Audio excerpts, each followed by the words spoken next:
Check this out. Do you hit yourself in the face? No.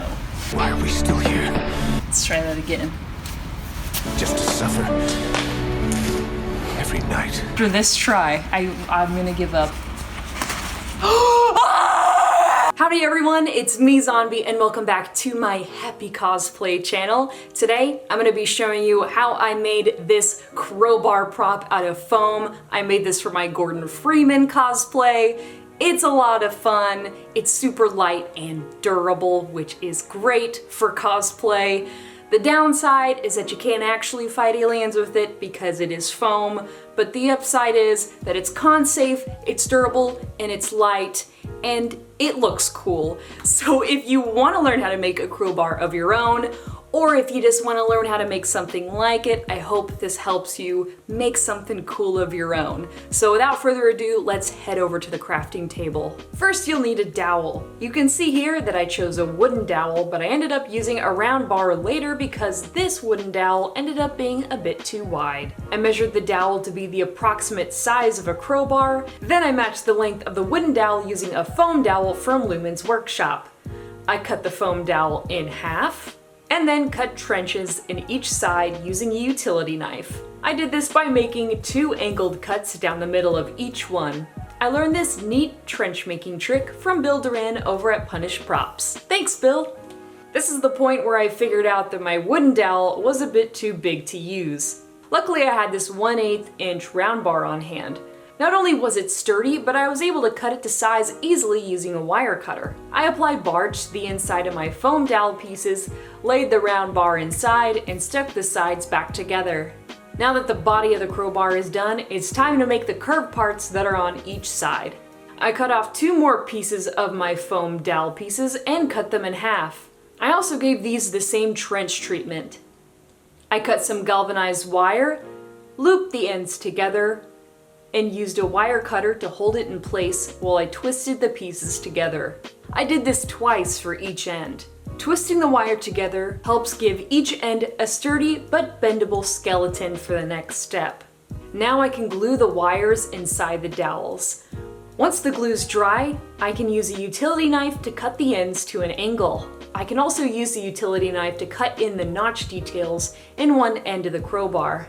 Now I can use my Fordham rotary tool to smooth down the ends. By the way, I'm just going to take a minute and say that I love this rotary tool.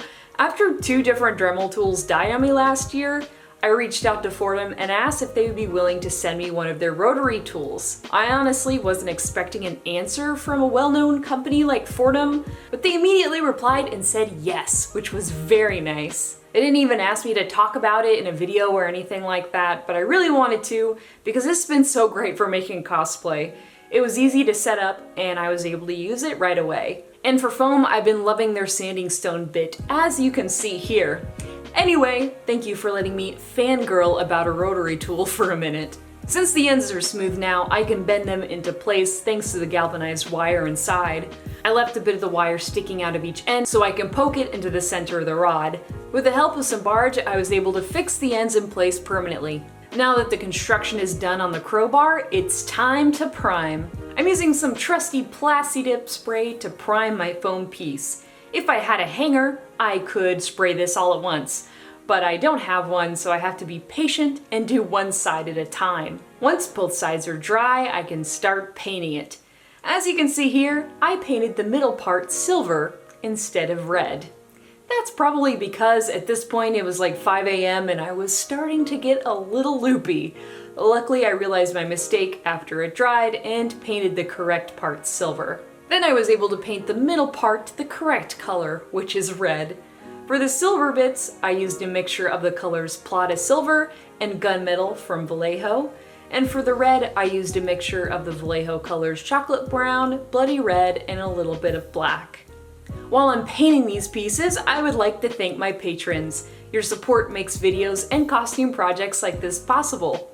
When you join me on Patreon, you get access to all my photos and projects early, get to see exclusive behind-the-scenes photos, videos, and access to my Discord community. And right now you get early sneak peeks of my tutorial book progress as well, so thank you for your support. This last part is optional, but I decided to add some black shadows and grime by airbrushing on some black acrylic paint. And ta-da! Here's my finished foam crowbar. I haven't weighed this, but it's extremely light. If I had to compare the weight, I would say it's about as light as a permanent marker. If you had to carry this around at a convention all day, you totally could and you wouldn't be mad about it. Not to mention, it's short enough you wouldn't have to worry about it fitting in your luggage. This week's Makers of the Week include Simplicity is Key Cosplays, love that name, who made these gauntlet and pauldron pieces. I'm loving how these are looking so far. I like the design and you're doing a great job. Thanks for showing me. And what a coincidence, York090 made this Half-Life 1 Gordon Freeman cosplay for their friend. That's super cool, you're a really good friend, and this looks awesome. Also, your friend looks like Gordon Freeman, which is really cool. Thank you so much for showing me your hard work. Seeing what you guys create really makes my day. If you're working on something, whether it's in progress or cosplay or a painting or something else, I would love to see what you're working on. My Twitter and Instagram are both Zombies Workshop, so I can't wait to see you over there. If you liked the video, consider liking, commenting, or even subscribing because I would love to see you back. Till next time, bye everyone.